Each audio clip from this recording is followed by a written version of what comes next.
want this to happen today, Mm-hmm. but I don't know what else came in. It's okay. The very first day I set my eyes on you, the connection. Thank you. Right. I personally have to give SK's mum MVP award of this season because I remember last season I said it was Jared's system. This season, for me, it's SK's mum. I love her. Oh my God. Where can I start from? Her helping Raven sort of get dressed, her, speaking to her son and comforting her son, her expression when at the altar when her son made his decision, the fact that she ran to sort of comfort and apologize for what happened. That's quite big. That's very big, actually. It's not quite big, it's very big. And she had me in tears. This is the type of mother in law every person wants. Oh my God. And I think Raven has made it easy for SK's mom to love her because she's being very accommodating, very welcoming, very loving, and this is why they are where they are. Hey there, it's Valerie again. If you're new to my channel, please don't forget to like, share, comment, and subscribe, and turn on your notification bell for when I upload new videos. In this episode, I'll be reviewing Love is Blind, Season 3, Episode 10. Oh my God. I don't even know where to start. I'm so emotional. The outcome. I understand the outcome of Raven and SK, but anyway, I'll get into that more because I think SK is very misunderstood, and I think people did not actually pay attention to what he said. They only listened to his response, and that was it. And whoever wanted to attack him attacked him, whoever just wanted to switch off switched off. But I think because I've watched it a couple of times, I will sort of pick it apart in the middle later on in the episode. So we have Cole and Zay catch up. After Zay storms out, Cole goes after Zay and sort of tries to comfort her and sort of apologize for asking whether she was bipolar. Cole and Zay for me are sort of a bit of an awkward couple for me because I think there is a lot there that needs to be addressed. I think there's a lot there that needs to be ironed out. It's not just the fact that Cole's family don't want to meet Zay until they get married. It's just the way they communicate with one another, even when they were addressing. I think they're two people that love each other, but because of their age and the fact that there's a lack of maturity and poor communication skills. Well, I wouldn't say poor communication skills because when he's when he's good at articulating himself, Cole is good. But then there are times that he just comes out with things that you just look at him and they're like, "What the hell had just happened?" So they have their conversation. Cole expresses that he's not happy for her to leave. He wants her to stay and spend the night. He doesn't want her to go because he doesn't know whether she'll be safe. And they sort of reach some sort of an agreement. Do I think that ironed everything out enough for them to say yes on wedding day? I don't know. I don't. I think Cole and Zay need a lot of time. I think they need to date at least for a year or two before they even consider getting married and work on their communication skills, get to know each other's family a lot more, and then make a decision of whether they think this is the right thing. I don't know. We'll see when it comes to their wedding.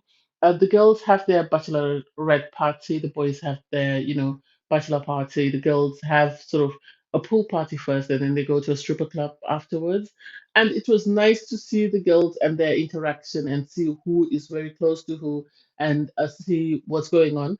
And I think for me, um, one or two things stood out because it was the fact that Alexa was sort of saying, she thinks she and Brennan are number one, and she feels sorry for everybody else. And it's like, mm, we really haven't seen you on camera that much, so we don't know whether you guys are doing very well or you guys are not or you guys are just plain boring. We don't know what's going on, so we cannot judge to say you are the ideal couple. I personally have issues with the fact that her granddad and her dad, as I said in my previous review, sat him down and were telling him about their culture. It's one thing. I think teaching him about their culture was amazing, so that he's sensitive to that and he understands that because he's going to be bringing up his children in that. Half that's going to be half of his children's sort of culture and beliefs, and then there's going to be his own bit. So I understand that bit. But I think what I didn't like was the fact that they kept reinforcing that he needs to support her, he needs to support her, he needs to support her. And it's like, what does she really need that they keep going on about? is it the money to buy clothes that she doesn't repeat, or what? What are they going on about? I don't know. Anyway, that's them. The other girls, Zay obviously brought up the issues she's having with Cole. Nancy spoke about Batiste and their communication issues as well. And so I don't know. I don't know. The bachelor party was okay for me. I just observed and I love the fact that Raven really took into consideration, and Raven has really sort of being very understanding in her relationship, and also making sure that she's sensitive to things that might offend her husband, or I think her family in law to be. Because I remember when they went for the gala shopping, the lady saying to Raven, you have to be respectful and you have to be careful when you're out in public, especially with other men, that you behave in a way that does not offend or upset your husband. So when all the other girls were shoving dollars down the strippers' pants and stuff, she kept out of it and just you know kept to herself and said, this is not it for me. And I think that, to me, I think even if SK's mom sees it, or SK sees it, will appreciate it. Not the they would have wanted her to enjoy herself, but I think there's a thin line between enjoying yourself and being disrespectful. So I get that bit, and I'm happy for them. The boys went, they went to a rodeo. They were offered the chance to wrestle, calves, and SK said, "No, that's not it for me. I'm sorry, but that's not it." Which I understand. Cole enjoyed himself. Brennan enjoyed himself. Matt was really in it and was saying he really wanted to win and was sad he didn't win. And then the boys had their bachelor party in the evening. I don't know why they had sort of two events for the girls and the boys. Not that they were separate, but the girls went to the pool party and then they went to the strip club. The boys went to the rodeo and then they went to the bar. And I don't know why, because last year they only had one event for both, unless I missed something. So the boys were talking, and sort of Brennan was talking about how they are doing and how they're constantly talking about life and the future, and they seem to be doing amazing. And it's like, I don't know. As I said in the Alexa bit, I am a bit iffy. I wouldn't be surprised if Brendan says no on decision date on their wedding after he's had time to think about it. He might say yes, and then later maybe they'll have a divorce. But I think, unless they work on their issues, there are a lot of issues there that they need to work on, or maybe they are working on them, but they're not being shown because they're not good for TV. Um, Matt was talking to his friend about, how he seems to self-destruct every time and he's always looking for problems. Matt doesn't need to be married. Matt needs to go to therapy. SK, I love the fact that SK's family seem to really love Raven. His brother kept talking about how much they love Raven, how Raven makes him happy, and how happy he seems to be, and in love he seems to be with Raven. So I don't know. So surprised really at the well. I think I understand the decision at the wedding for SK. I think I understand. Anyway, I'll talk about Raven and SK. Raven and SK, they were the first couple to get married. Um, Raven, obviously, her family is not there. They've all said they can't come. Her grandma can't come. Her mom can come. Her uncle is having a baby. So it was just Raven and her friends, I think. And SK was there with his family.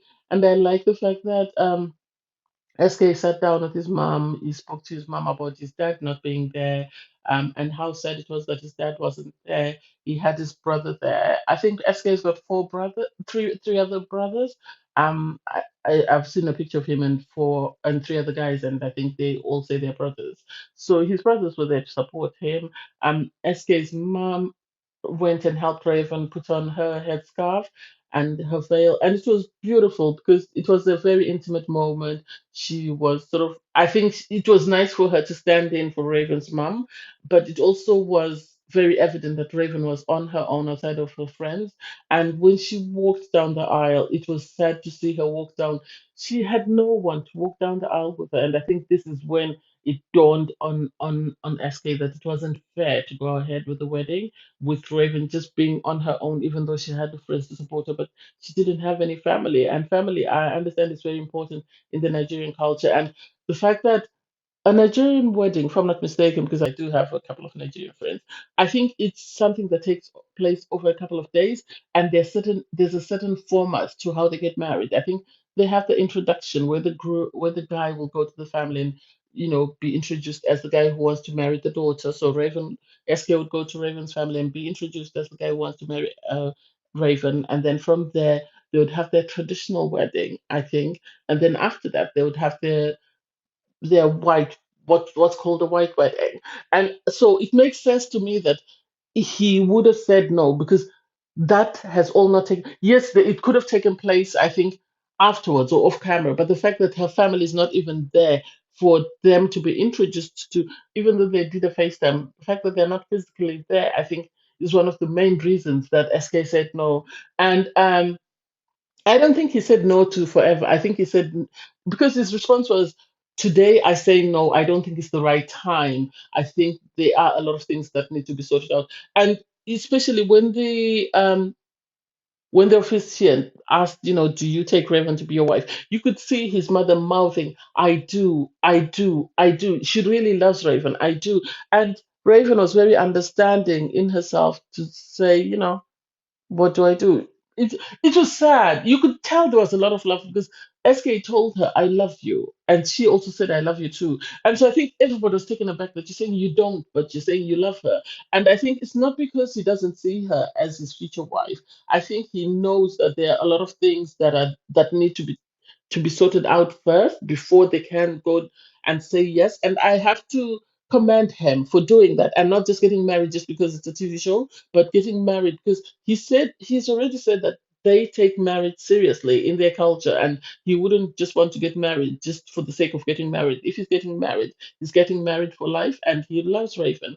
He knows that his decision might, because of the choice that is made, he might lose her and is prepared to lose her than force a marriage, which to me makes sense and which I think is something that I wish had happened last season, that people had said no at the altar and then later sort of dated for a lot longer and decided whether or not they wanted to get married. Because marriage is a lifetime commitment. You just don't go into it just for the sake of it. And I felt sorry for Raven because she was on her own. She was very understanding though. She explained to him that I'm going to walk off now. She just didn't storm off. I think he had spoken to her in advance and sort of warned her that this is what I'm going to do.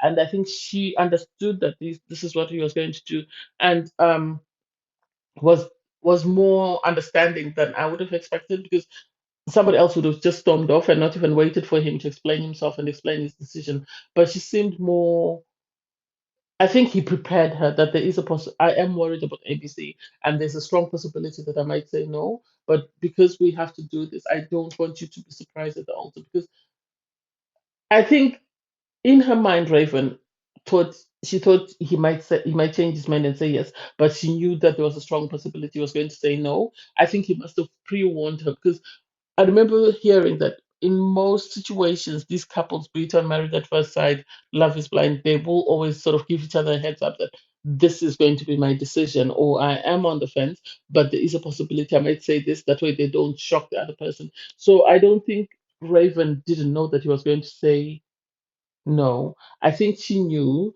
and she hoped maybe that he would change his mind and say yes. And then his mom coming in to console her broke my heart. His mom coming in to console her. You could tell his mom really loves Raven because she kept urging him on to say yes, say yes, say yes. And then when he said no, she went to Raven. She was very apologetic. She told Raven, "I love you very much." And I don't know what he means by it can't happen. And I think people switched off as he said, "I don't." They didn't hear the bit today. I think Raven and SK are either now married or have plans to get married once he finishes his course. Because he didn't say I don't he didn't just say I don't. He said I don't. I don't think today's not the time for this. And he explained himself to the production crew why he said no. But it's sad that he said no. It's sad. It's really sad. I'm really upset about him saying no, but I understand why he said no. And when he explained it, it made sense to me. I would rather he not just say yes just for the sake of saying yes for TV. I would rather he say yes because he intends to say yes. And he told her he loved her. And if you look on his birthday, Raven sort of put a post up. And I think this is why I say they're still together because her post was of someone talking about. Because if she and SK were not together, there's no reason why for her to put up such a post. She would have just easily just said happy birthday and kept it moving. But she wrote a very heartfelt post. So I think they're still together. They might either be engaged married or they're just dating. Because I also remember Nick and Vanessa posting, about congratulations on your wedding and, the joining of two families, blah, blah, blah, blah, blah. I don't know. We'll see how that goes. We'll see how that goes. I really have high hopes for them. And then Batista and Nancy. Batista and Nancy, for me, I don't see why they're getting married. I really don't see why. I know Nancy, she came up, her dad is there to support her, her stepmom, her mom, and Batista had his friends and his parents and his sister. And so Nancy gave Batista a present, of everything, sort of like little mementos from their journey thus far. And he sent her a little shot, and it's like, why? So you didn't have the forethought to get her anything. How embarrassing is that? I think production must have just said to him, okay, let's just send her a shot because there's nothing else for us to do. Um, but this was sort of saying, he is still having concerns about her ex-fiance, having part ownership in part of her properties. He is concerned about some of their conversations and the struggles that they faced. And it's like, there's no point in dragging it out. Just say no. Just say no. I don't think he's going to say yes. Nancy spoke to her parents. Her dad walked her down the aisle. She looked amazing, and it was a drastic contrast to Raven walking down on her own and not having family there, and Nancy having everybody there. Her siblings, her cousins, her parents.